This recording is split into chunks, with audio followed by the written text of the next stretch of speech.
بسم اللہ الرحمن الرحیم۔ طب نبوی سے بیماریوں کا بہترین علاج۔ خربوزے سے علاج۔ جو حاملہ عورت خربوزہ کھائے گی اس کا بچہ خوبصورت اور خوش اخلاق ہوگا۔ ناشپاتی سے علاج۔ با اخلاق اور خوبصورت بچہ پیدا کرنے کے لیے عورت کو ناشپاتی کھلائیں۔ بہی دانہ سے علاج۔ حاملہ عورتوں کو تاکید کرو کہ بہی دانہ کھائیں تاکہ ان کے بچے خوش اخلاق ہوں۔ 3 ماؤں کو چاہیے کہ دوران حمل آخری مہینوں میں کھجور کھائیں تاکہ ان کے بچے خوش اخلاق اور بردبار ہوں۔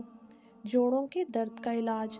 رسول اللہ صلی اللہ علیہ وسلم نے فرمایا، انجیر کھاؤ کیونکہ یہ بواسیر کو ختم کرتا ہے اور جوڑوں کے درد میں مفید ہے۔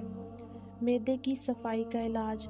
رسول اللہ صلی اللہ علیہ وسلم نے ارشاد فرمایا، انار کو اس کے اندرونی چھلکے سمیت کھاؤ کیونکہ یہ معدے کی صفائی کرتا ہے۔ دل کی بیماری کا علاج۔ رسول اللہ صلی اللہ علیہ وسلم نے فرمایا، تم لوگ سنترا استعمال کیا کرو کیونکہ یہ دل کو مضبوط بناتا ہے۔ پیٹ کے کیڑوں کا علاج۔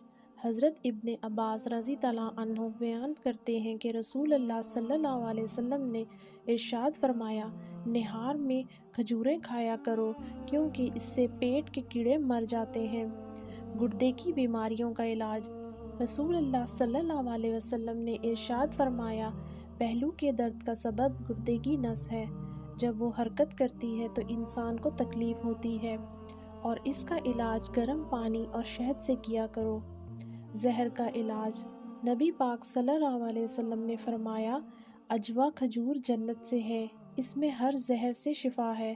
حضرت اسامہ بن شریک رضی اللہ عنہ فرماتے ہیں، چند دیہاتیوں نے حضور کریم صلی اللہ علیہ وسلم سے عرض کیا، جب ہم بیمار ہوں تو کیا ہم علاج نہ کروائیں؟ تو رسول اللہ صلی اللہ علیہ وسلم نے فرمایا، ہاں اللہ کے بندو علاج کرواؤ کیونکہ اللہ نے کوئی ایسی بیماری پیدا ہی نہیں کی مگر اس کی شفا بھی رکھی ہے سوائے ایک بیماری کے۔ وہ پوچھنے لگے، وہ کیا؟ تو رسول اللہ صلی اللہ علیہ وسلم نے فرمایا کہ وہ بڑھاپا ہے۔